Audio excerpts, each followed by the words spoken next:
안녕하세요. 코인 아저씨입니다. 올해 6월 달에 출간된 박종환 작가의 슈퍼코인 투자지도에 대해서 함께 공부하는 시간을 가져보도록 하겠습니다. 첫 번째 시간은 슈퍼코인이 될 1% 알트코인입니다. 박종환 작가는 여러분들 잘 아시죠? 박 작가의 크립토 연구소 유튜브 채널 운영자십니다. 그리고 제2블로그의 대표시죠. 2024년 6월 14일 슈퍼코인 투자 지도를 출간했습니다. 코인 투자하시는 분들이라면 혹은 코인에 투자를 이제 시작하려고 하시는 분들은 반드시 읽어봐야 할 정말 좋은 가이드 역할을 할 수 있는 책이라고 생각합니다. 일독을 권합니다. 책은 총 3부로 이루어져 있습니다. 1부는 비트코인 투자지도, 2부는 알트코인 투자지도, 그리고 3부는 슈퍼코인을 선별하기 위한 지표 분석입니다. 제 채널을 구독하시는 분들은 비트코인이 왜 정말 좋은 이유를 설명하지 않아도 잘 아실 거라고 생각이 듭니다. 그리고 3부 슈퍼코인을 선별하기 위한 지표는 영상에서 설명드리기가 어렵기 때문에 2부인 알트코인 투자 지도를 함께 공부하는 시간을 가져보도록 하겠습니다. 알트코인 투자 지도에는 총 4개의 장이 있습니다. 이번 시간은 첫 번째 시간 1장 슈퍼코인이 될 1% 알트코인을 찾아라 함께 공부하는 시간입니다. 1장 슈퍼코인이 될 1% 알트코인을 찾아라. 알트코인 투자자에게 가장 중요한 것은? 이라는 퀘스천에서 박종환 작가는 우량한 알트코인을 선택해야 하고 반드시 저평가 구간에서 매입해야 한다고 단언합니다. 하지만 말처럼 쉽진 않죠. 알트코인 투자의 원칙 첫 번째, 비트코인과 이더리움을 반드시 충분히 담아야 한다고 제언합니다. 전체 포트폴리오의 약 60% 이상 담기를 권유합니다. 그리고 모든 코인에서 수익을 얻으려고 해서는 안 된다고 합니다. 불장에서 알트코인은 20배, 30배 상승하는 코인들이 많게 나오죠. 하지만 이런 코인 속에서도 마이너스 수익을 내는 그런 투자자들이 많다고 합니다. 이런 투자자들은 첫 번째, 포모로 인해서 잘못된 선택을 하고 그리고 저평가된 코인을 버리고 고평가된 코인으로 자꾸 갈아타는 투자자들이라는 것이죠. 그리고 저희가 유념해야 될 만한 투자의 원칙입니다. 존버하지 말라고 합니다. 특히 알트코인은 버티는 게 답이 아니다라고 제언을 하고 있습니다. 트레이딩 관점으로 모니터링하고 점검하고 그리고 정기적으로 포트폴리오를 리밸런싱 하라고 조언하고 있습니다. 그리고 매수할 때, 매도할 때 늘 분할로 접근하는 방식, 바닥에 사서 천장에 팔겠다는 욕심을 버리라고 합니다. 반드시 기억해야 할 투자의 원칙입니다. 저평가된 코인을 찾는 노하우를 설명을 해줍니다. 첫 번째로는 유동성을 확인해야 합니다. 유동성이 높다는 건 시장에서 자본이 물 흘러내려가듯 잘 흘러가고 있다는 의미입니다. 거래소에서 얼마나 많은 거래가 일어나는지, 그리고 거래량은 얼마가 되는지, 그리고 거래 가능한 주문은 얼마나 깔려 있는지를 확인해야 합니다. 그리고 유동성을 통해서 저평가된 코인을 찾을 수 있습니다. 시가총액에 비해서 유동성 순위가 높다면 저평가 코인, 그리고 시가총액에 비해 유동성 순위가 낮다면 고평가 코인으로 볼 수 있다고 합니다. 카이코에서 매 분기별로 유동성 순위를 나타내는 리서치를 발표를 하고 있습니다. 왼쪽에 보시는 이 파란색 원은 시가총액 순위를 나타내고요. 그리고 이 노란색 원은 유동성 순위를 나타냅니다. 예를 들어보면 BNB 같은 경우에 2023년도 기준입니다. BNB 같은 경우에 시가총액은 3입니다. 하지만 유동성 순위는 13이죠. 즉 시가총액은 높은데 유동성 순위가 낮기 때문에 고평가되어 있다고 볼 수가 있다는 것이죠. 반면 도지코인은 시가총액은 8입니다. 그렇죠? 하지만 유동성 순위는 4위라는 거죠. 이렇게 시가총액 대비해서 유동성 순위가 낮다면 저평가됐다고 볼 수 있다는 것이죠.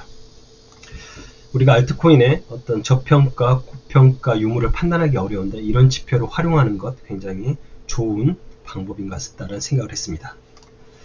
자, 그리고 박종환 작가는 유동성 지표만으로 모든 것을 판단해서는 안 된다고 합니다. 유동성 지표를 활용해서 1차로 저평가 코인을 분류하고 그 다음으로는 어떤 프로젝트의 본질적인 가치 그리고 여러 가지 이슈를 종합적으로 판단하는 습관을 길러야 한다고 제언을 하고 있습니다. 자, 두 번째, 신생 코인에 관심을 가지라고 조언합니다.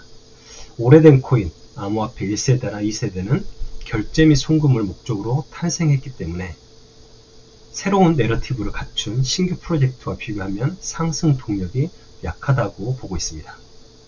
그리고 오래된 코인은 축적된 매물대가 존재한다고 합니다. 시체라고 부르는 본전이라도 오면 팔고 다른 코인으로 갈아타려는 고인물 투자자가 많다고 합니다. 그리고 오래된 코인일수록 어떤 코인 보유자의 기대감을 만족시키지 못할 가능성이 많다는 것이죠. 그리고 투자자들의 인내심은 길지 않기 때문에 너무 오래된 코인은 어떤 사람들의 관심을 받기가 어려워질 수도 있다라고 이야기를 하고 있습니다. 그리고 기관들도 어떤 작은 자본을 동원하더라도 곧바로 반응이 오는 이런 신생 코인을 더욱 선호한다고 합니다. 그리고 신생 코인은 상대적으로 오래된 코인보다 내러티브 위에 있기 때문에 어떤 오래된 코인보다 신생 코인에 관심을 더 가질 필요가 있다라고 이야기를 하고 있습니다. 하지만 여기서 한 가지 우리가 유념해야 될 것은 이 신생 코인의 내러티브도 유행이기 때문에 지속적이지 않을 수가 있다는 것입니다. 그래서 대세 상승장이 오게 되면 일부 현금화하는 전략을 반드시 가지라고 이야기를 하고 있습니다. 그리고 신생 코인에서 가장 주의해야 할 부분은 바로 유통량입니다. 유통량, 풀리는 물량, 락업 기간을 반드시 확인해야 합니다. 락업 해제 확인 가능한 사이트는 영상 아래 설명글에 남겨드리겠습니다. 크립토랭크와 토큰 언락에서 락업 해제 확인을 가능할 수 있다고 합니다. 자, 세 번째, 높은 TVL 코인에 집중해야 될 필요가 있습니다. TVL은 토탈 밸류 락트죠. TVL이 높다는 것은 사용자가 많다는 뜻입니다. 그리고 높은 유동성을 제공해 사용자들이 더 쉽게 자산을 거래하거나 스테이킹 할 수 있습니다. 그리고 TVL이 높다는 것은 사용자가 많고 자산이 많이 스테이킹 되어 있기 때문에 어떤 공격자가 이 프로토콜, 이 프로젝트를 장악하기 위해서는 더 많은 자산을 제어해야 하기 때문에 높은 수준의 보안이라는 걸 확인시켜 줄 수도 있다라고 하는 것이죠. 그리고 TVL을 통해서도 또 저평가, 고평가 여부를 확인할 수 있습니다. 디파이 리마에서 주기적으로 TVL 대비 전체 마켓캡인 시가총액을 발표를 하고 있습니다. 2024년 3월 16일 기준 디파이 리마에서 아비트럼이 0.8로 가장 저평가되고 있다고 발표를 했습니다. 유동성 지표와 더불어 TVL 대비 시가총액을 통해서 우리는 저평가, 고평가 여부를 확인할 수 있습니다. 참 유용한 툴인 것 같습니다. 기억하셔야 될 것 같습니다. 그리고 네 번째, 저명한 투자 기관과 벤처 캐피탈이 투자한 프로젝트를 눈여겨봐라고 하고 있습니다. 초기 암호화폐 투자자들은 그레이스케일의 포트폴리오에 집중했었습니다. 하지만 현재 가장 주목받고 있는 기관은 바로 앤드리슨 호로위츠 A16Z죠. 그리고 패러다임, 그리고 판테라 캐피탈, 그리고 세쿼이어 캐피탈, 국내의 해시드 같은 이런 기관들이 벤처 캐피탈이 굉장히 많이 주목을 받고 있다는 것이죠. 얼마나 많은 벤처 캐피탈이 참여했는지, 그리고 얼마나 오래전부터 투자했는지, 얼마나 많은 비중으로 투자했는지, 어떤 벤처 캐피탈이 참여했는지를 투자하기 전에 반드시 확인을 해야 하셔야 됩니다. 개발자가 많은 프로젝트일수록 성장 가능성이 높습니다. 이 개발 현황은 GitHub의 커밋 로그를 통해 프로젝트가 얼마나 자주 업데이트 되는지 확인하셔야 됩니다. 그리고 이 GitHub의 커밋 로그를 통해서 프로젝트의 업데이트 되는 빈도에 따라서 스캠 여부를 확인하는 데도 도움이 됩니다. 그리고 디벨로퍼 리포트를 참조하셔서 이 프로젝트의 참여 개발자 수를 확인하실 수가 있게 됩니다. 디벨로퍼 리포트에 따르면 2024년 3월 기준으로 가장 개발자 수가 많은 건 단연코 이더리움입니다. 풀타임 개발자가 2390명, 그리고 파트타임 개발자를 포함했을 때는 7,863명입니다. 비트코인 같은 경우에는 풀타임 개발자 356명, 그리고 총 개발자, 파트타임 포함한 개발자 수가 1,070명 정도입니다. 이 디벨로퍼 리포트를 통해서 참여 개발자 수를 확인을 하셔야 됩니다. 자, 그리고 글로벌 플랫폼이죠. 우리가 너무 잘 아는 코인마켓캡, 그리고 코인게코에서 이 등급을 확인하셔야 됩니다. 코인마켓캡의 아래쪽 쯤에 보시면 등급이라고 표현이 됩니다. 등급을 보시게 되면 서틱이나 쟁글에서 어떤 등급을 매겨주죠. 이 등급을 확인을 하셔야 됩니다. 그리고 앞서 6가지의 정량적인 평가 외에도 정성적인 평가를 하라고 제언을 합니다. 프로젝트가 해결하고자 하는 문제가 무엇인지, 그리고 문제를 어떤 방법으로 해결하려고 하는지, 그리고 가장 중요하죠. 어떤 팀이 문제를 해결하고 있는지, 그리고 더불어 커뮤니티, 트위터나 텔레그램, 디스코드 등 커뮤니티 구축은 정말 잘 되어 있는지, 그리고 이 커뮤니티의 사람들의 활동이 정말 활발한지를 평가를 하라고 하는 것이죠. 그리고 8번째, 인플루언서를 팔로우 하라고 합니다. 일론 머스크나 비탈리 부테린, 말 한마디에 코인판이 뒤집히는 이런 인플루언서들, 캐시우드 같은 인물의 트위터를 지속적으로 팔로우 하셔야 됩니다. 그리고 뉴스 기사를 꾸준히 읽으라고 조언합니다.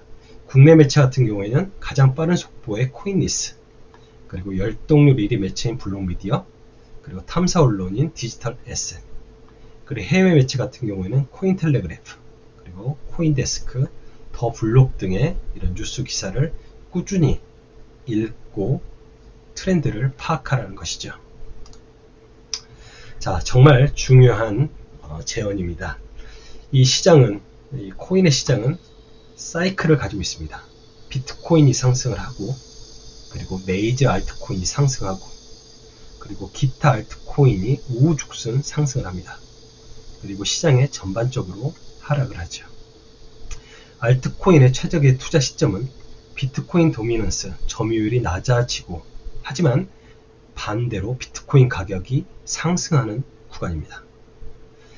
비트코인 도미넌스가 하락하는 와중에도 비트코인 가격이 견고하게 짱짱하게 버텨주는 구간까지가 알트코인의 대세장입니다.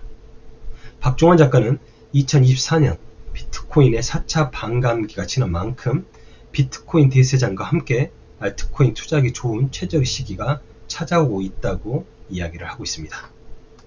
자, 여기까지가 오늘 함께 공부한 1장 슈퍼코인이 될 1%의 알트코인을 찾아라의 내용입니다. 참 유용하죠?